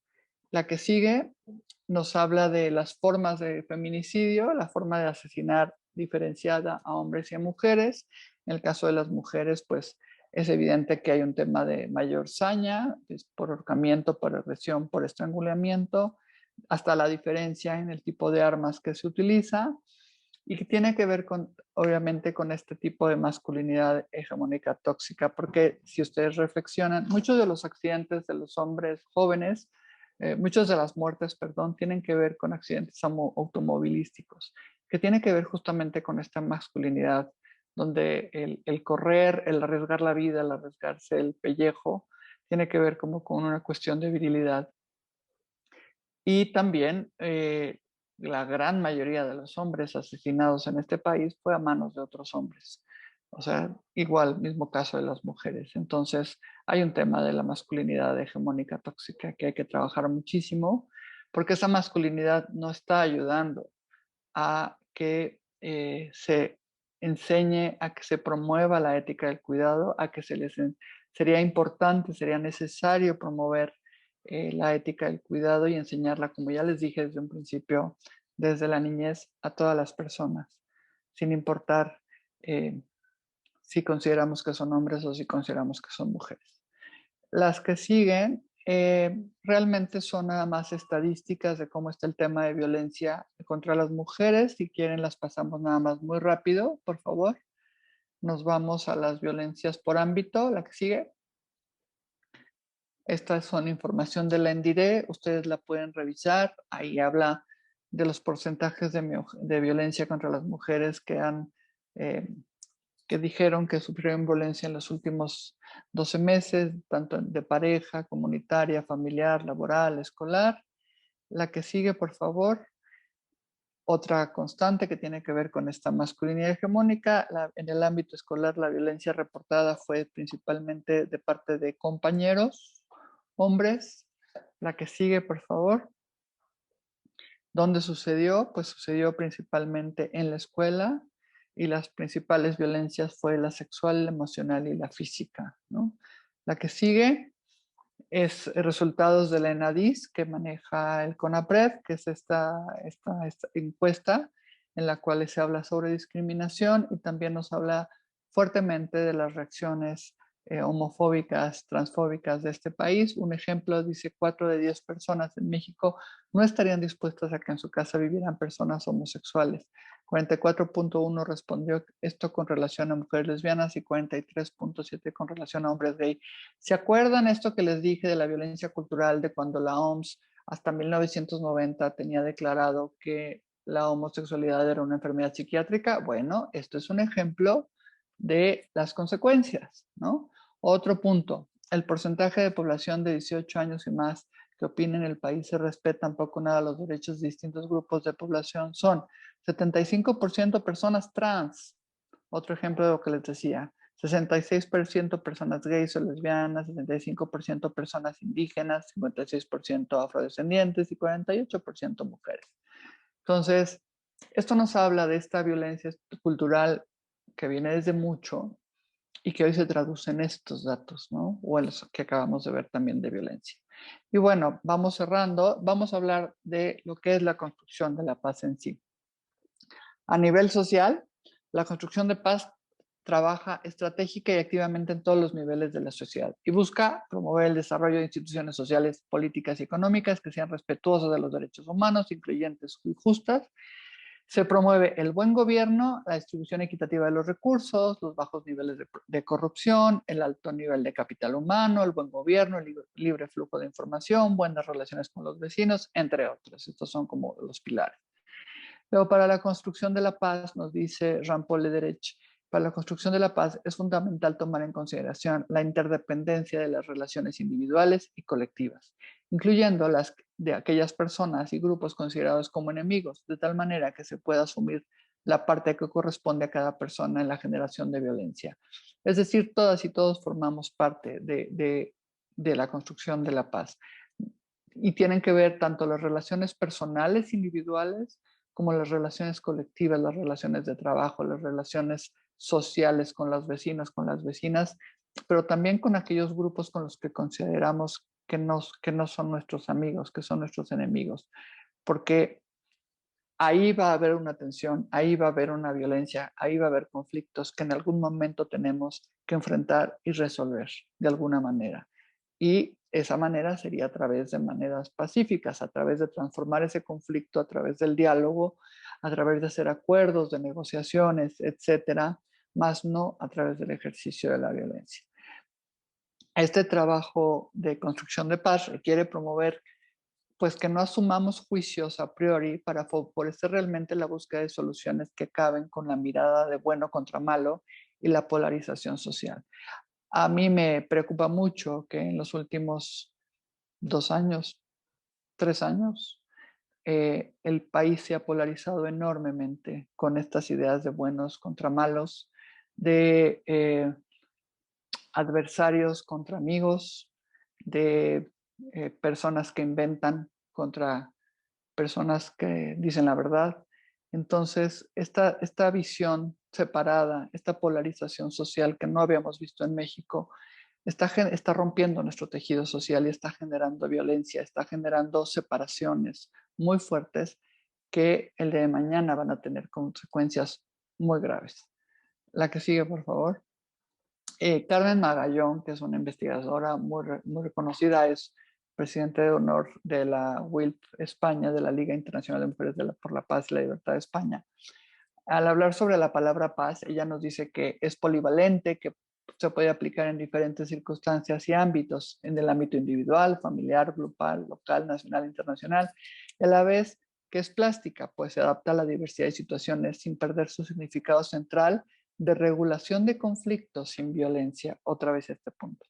Y con base en esto, y yo en concordancia con la interpretación de la doctora Magallón a la palabra paz, considero que la construcción de la paz involucra la realización de acuerdos que ayuden a la transformación de los conflictos, así como la no repetición de la violencia, a la sanación del trauma, a la utilización del diálogo, la mediación y la justicia restaurativa. Para mí la sanación del trauma es toral en una construcción de paz, por lo que ya les había dicho, ¿no? De la transferencia. Igualmente, además de la dimensión nacional e internacional, en la que se involucran acciones formales e informales, la construcción de paz también tiene una importante dimensión en el trabajo individual y el colectivo para restaurar ese tejido social, lo cual incluye los distintos esfuerzos que se hacen desde las células más pequeñitas de la sociedad, desde las familias, desde las escuelas, desde las universidades, desde las iglesias, los grupos de mujeres que se organizan para intervenir en diferentes violencias que aquejan a sus sociedades y que les han impactado de manera directa o indirecta. Es decir, la construcción de paz participamos todas y todos. La que sigue, como último nada más, algunos puntos que yo creo que considero que las actividades y que retomo de diferentes autores, de diferentes pues, cursos de formación al respecto. Las actividades de construcción de la paz incluyen, voy a leer nada más algunos porque ya no tenemos tanto tiempo y son muchísimos, pero incluyen confrontar la violencia, incluyendo la estructural de manera no violenta, buscando alternativas de solución que beneficien a todas las partes. Esto lo dice en el programa START de la Eastern Mennonite University. Trabajar de manera conjunta entre instituciones públicas, organizaciones de la sociedad civil, escuelas y universidades para prevenir y reducir las violencias directas en la sociedad y en la familia, trabajando para ello en la transformación de la violencia cultural, en la que se involucran las creencias que sustentan el sexismo, el machismo y las fobias contra la población LGBT+, aumentar la capacidad para transformar los conflictos en todos los niveles sociales, fortalecer a las mujeres, a las y los jóvenes como trabajadores de conflictos, entrenándolos como mediadoras, mediadores, introducir educación para la paz y conflictos en los currículos escolares, compartir historias de manejos exitosos, no violentos y creativos de los conflictos. La que sigue, eh, involucrar a todos los sectores de la sociedad, construir zonas de paz sin la presencia de militares, lo dice Galton. Para mantener la paz, utilizar métodos policíacos de investigación con perspectiva de género en todo lo que nos ejerza la violencia, en los procesos de detención, promover la no violencia, la justicia restaurativa, la mediación, utilizar los derechos humanos con acento en el derecho de las mujeres a una vida libre de violencia, incluyendo también los derechos económicos, sociales, culturales, como guías morales para la democracia, entre otros muchos puntos que, bueno, pues ya no nos va a dar tiempo, pero bueno, hay que involucrar a todos los sectores de la sociedad. La que sigue es nada más una imagen también de visibles y transgresoras, y la pongo con esta idea de que la paz la construimos entre todas y todos, y si no nos damos la mano, y si no pensamos en reconstruir el tejido social, y si no paramos esta polarización del país, dividiéndonos entre los mal llamados fifís y el pueblo, la verdad, no vamos, no vamos a construir el México que quisiéramos, un país libre, pacífico, ¿no? Donde la igualdad y la justicia sean una forma de vida. La que sigue, y bueno, esta imagen me encanta, también es del libro de Visibles y Transgresoras, de Arundhati Roy, La mirada comprometida, que por supuesto tiene que ver con la mirada comprometida también de la Ibero. Es una mirada, es decir, poner atención en aquello que nos duele, en aquello que nos duele como sociedad, como colectivo, como país, y que tenemos que transformar, que tenemos que trabajar para que tengamos una mejor calidad de vida todas y todos, considerando y poniendo a las personas en el centro, considerando su vida valiosa sin importar quién sea. La que sigue es, bueno, el horizonte, la paz como horizonte, porque la paz es algo que se construye desde mi punto de vista todo el tiempo, es una paz que no se acaba, ¿no? Hay que trabajar por ella mucho y de diferentes formas y desde diferentes trincheras, sectores, lugares, en fin.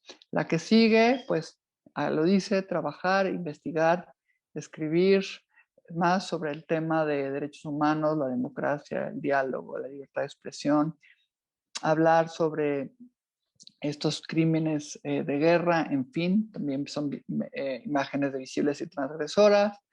La que sigue es obviamente en el centro y ligada completamente con la construcción de la paz, la igualdad de género y los derechos humanos.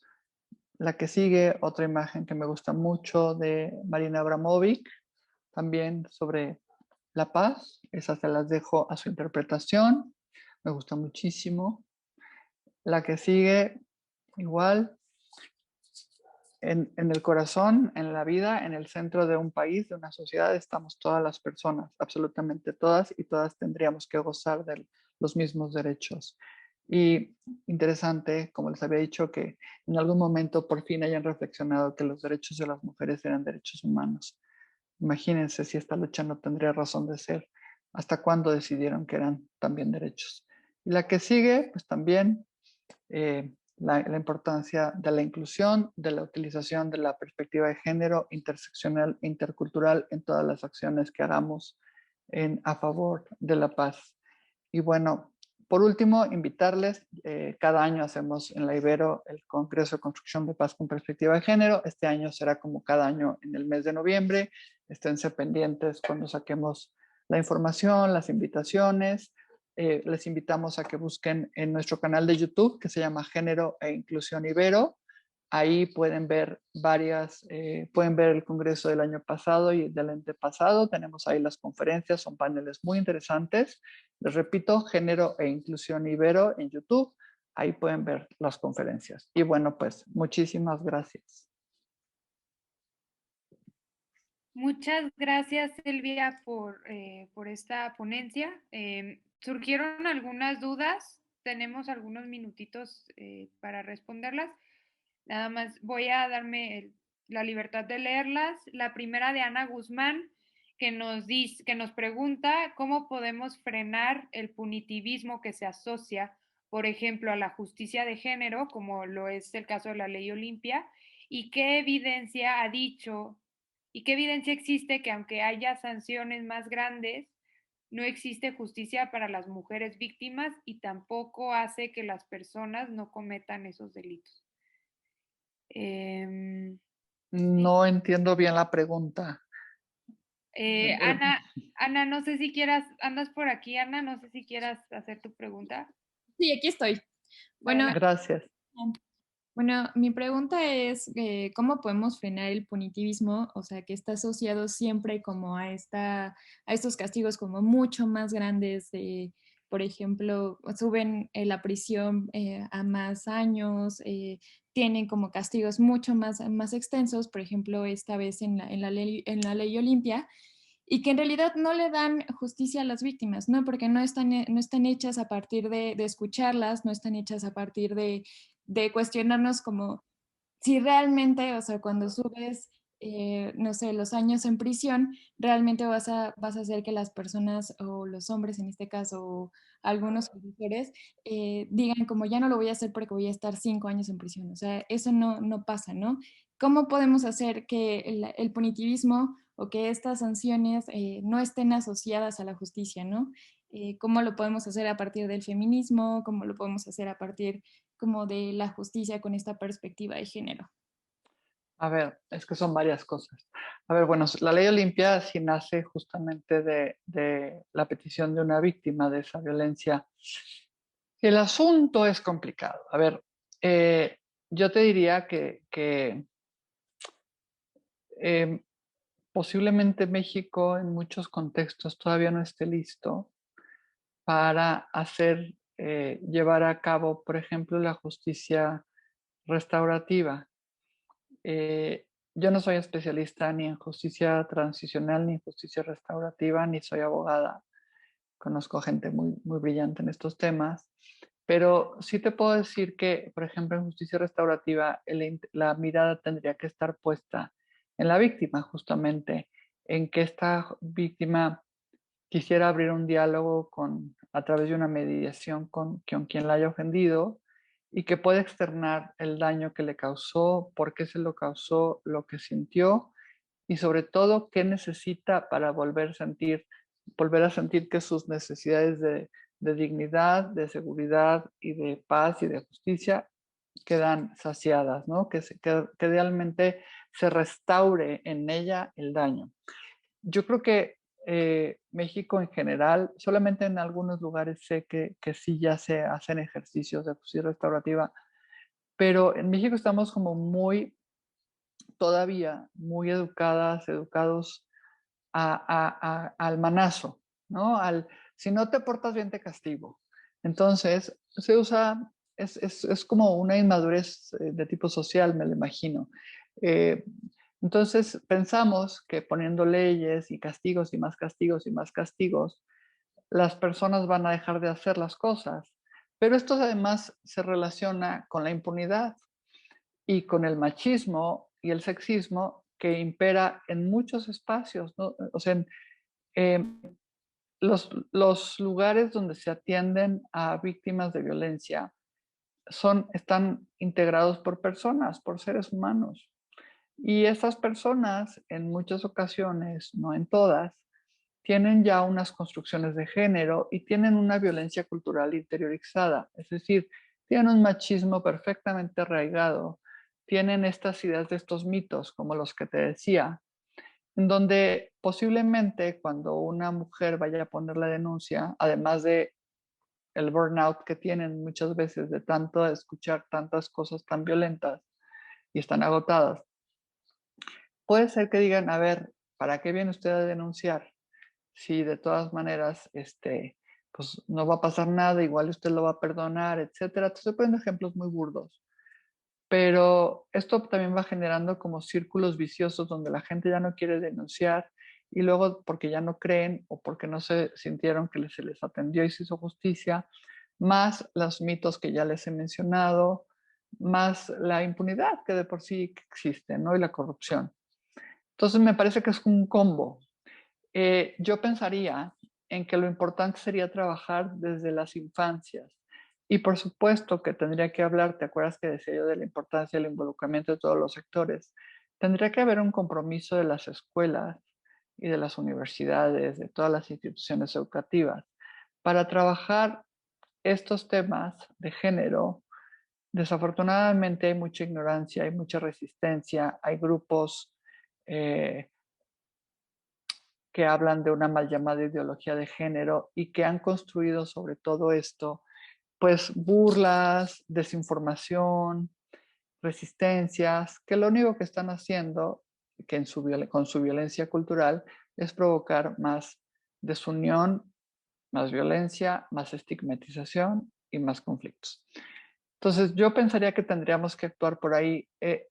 El hecho de que tú dejes de ejercer violencia porque entiendas que haces daño, no porque pienses que te van a subir los años en la cárcel, porque entonces si no estás convencido de dejarlo de hacer, lo vas a hacer de manera oculta, ¿no? Es como cuando estás, perdón el ejemplo burdo, pero es como cuando estás a dieta forzosa que tú no quieres ponerte a dieta, ¿no? Por este tema del control de los cuerpos, sobre todo de los cuerpos de las mujeres, y que entonces te someten o te sometes a unas dietas horribles, pero no crees en ello realmente. Entonces a la primera de cambios vas y abres el refrigerador y te comes todo lo que encuentras. Pues lo mismo, si tú no crees y no estás convencido que el compartir imágenes que te dio quien es o quien fue tu pareja de manera privada, que si no crees que compartirlas y publicarlas es un delito y que es un daño, o bien lo sabes pero no te importa y justamente lo que buscas es hacerle daño, pues si tú crees que lo puedes hacer, difícilmente aunque te digan lo que te digan, pues lo vas a dejar de hacer. Afortunadamente, pues ese tipo de imágenes, pues de alguna manera son públicas y por lo tanto habría manera de sancionar. Pero todavía hay mucho que trabajar porque todavía hay quien cree que la responsabilidad es de las chicas, de por qué compartieron esa imagen. Y no se pone la mirada en que quien no debió de haber compartido esa imagen es a quien se le dio en un espacio de confianza, ¿no? Entonces, son muchos factores. Y entiendo que el punitivismo en este país se utiliza como una forma de así de agarrar reglazos en las manos a ver si así entendemos, pero desafortunadamente no se está apostando por la reeducación. Y tú puedes escuchar hasta niveles muy altos en este país gente que no entiende de qué va la violencia de género, ¿no? Entonces, que piensa que son chismes, que son argumentos, que son cosas copiadas de otros lugares. Entonces, hay mucha ignorancia al respecto. Hay mucho que trabajar en reeducar. Y bueno, por supuesto que esa chamba no es de nosotras, ¿no? Nada más faltaba que ahora también tengamos que andar educando gente, sino tendría que ser un compromiso de todos los sectores y de todas las personas, de todos los grupos. Es lo que te puedo decir. Súper, muchísimas gracias. Gracias por tu pregunta, Ana. Nos hacen otra pregunta de Giovanna Ríos. Dice, en la academia he visto un abordaje más centrado en el feminismo y las violencias que en el feminismo y construcción de paz. ¿Cuáles son las áreas de oportunidad que tenemos que abordar desde la academia para fortalecer los estudios de feminismo y de paz? Pues mira, yo pensaría, es que yo haría como una reforma desde los primeros años. A ver, desde preescolar, y de hecho ya hay libros que tienen que ver con violencia de género que hizo Marta Leñero en el entonces PUEG, en colaboración con la CEP. A ver, yo el tema lo metería desde las infancias, desde preescolar, pero a lo largo de la historia, tanto de México como universal, incluiría los movimientos feministas en sus diversidades. Y por supuesto, uno de los movimientos que incluiría sin duda es el movimiento feminista pacifista. Todo el feminismo pacifista, todo el trabajo de gran calado que llevan haciendo las feministas pacifistas hace muchísimos años, por supuesto que la traería a la mesa, sobre todo para desmitificar estas ideas que existen, muy violentas, y que llevan a agredir a los distintos feminismos, ¿no? De entrada, además, demostraría, enseñaría que hay diferentes feminismos, ¿no? No es un feminismo, hay muchos feminismos y sus integrantes también son diversas, sus postulados, aunque podamos tener todas un hilo conductor, ¿no? Que es la defensa por el respeto a los derechos de las mujeres, ¿no? Por hacer vida a nuestros derechos, dicho de manera muy general. Entonces, y aplica pues según sus contextos y según sus grupos, etc., ¿no? Entonces, yo creo que fortalecería mucho los estudios sobre los feminismos, metería sin duda al feminismo pacifista y estudiaría sus postulados y metería mucho, por ejemplo, todo el tema de la ética del cuidado.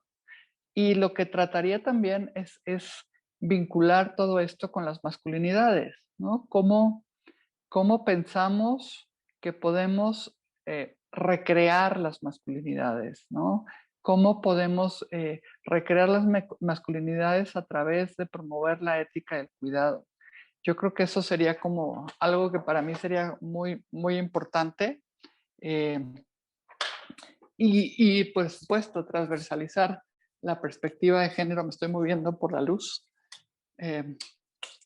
transversalizar la perspectiva de género en los planes de estudio, pues desde la infancia, pero obviamente hecho por personas especialistas, realmente especialistas, investigadoras en la materia, no por alguien que no tenga idea, ni por amiguismos ni cosas así, sino realmente por gente seria y muy preparada en la materia. Son como de las cuestiones que yo haría, pero sobre todo te digo que resaltaría la relación entre feminismo y pacifismo, que es mucha, es muchísima, solamente que no se le ha dado como la visibilización que tendría que tener. Yo te invitaría, por ejemplo, a leer este libro que te decía de Carmen Magallón, de Mujeres en Pie de Paz, y hay otros también que ella publica, generaciones, ay, se me acaba de ir el nombre, eh, feminismo pacifista, varias generaciones, la verdad que no me acuerdo, varias genealogías del feminismo pacifista, me parece que se llama, lo publica Carmen Magallón también con hace como 2 años, junto con otra compañera, con Sandra Blasco. Entonces yo invitaría a leer esos, pero hay muchos, hay muchos. También está, por ejemplo, la publicación de Alerta que saca la Escuela de Cultura de Paz, también la publicación donde incluye género. En fin, hay ya muchos trabajos que relacionan una cosa con un tema con otro porque están íntimamente relacionados. Entonces, no sé si estoy respondiendo a tu pregunta, pero es lo que te puedo yo como Sí, sugerir. Hay muchas publicaciones al respecto. muchas gracias, Silvia. Excelente. De nada. Muchas gracias, Silvia. Y pues bueno, por la premura, ¿no? Y justamente porque tú nos pediste terminar, bueno, porque no podías en otro momento. Te agradezco muchísimo esta sesión. Creo que justamente como tú mencionas, no hay cultura de paz sin hablar de feminismo, ¿no? Ya están intrínsecamente ligados y es importante ya partir desde esa base para poder construir lo que viene. Ujú. Entonces, muchísimas gracias por estar aquí, muchísimas gracias por compartir con todas y todas las personas que se inscribieron al programa y las personas que están sintonizando en Facebook o viéndonos a través de YouTube. Les invitaría a seguir las siguientes sesiones. El próximo jueves a las 7 de la tarde estará Ernesto López Portillo para hablar justamente de seguridad y cultura de paz, que creo que es que esta introducción que tú nos diste el día de hoy embonará muy bien con lo que viene, ¿no? Entonces, agradecerte nuevamente, Elvia. Gracias a ustedes. Muchas gracias y pues que tengan muy linda noche. tengan un bonito fin de semana también. Hasta luego. Muchas gracias, Sandra. Pues espero que les haya hecho sentido, que les haya generado sobre todo interés de investigar más, porque es un tema sumamente amplio.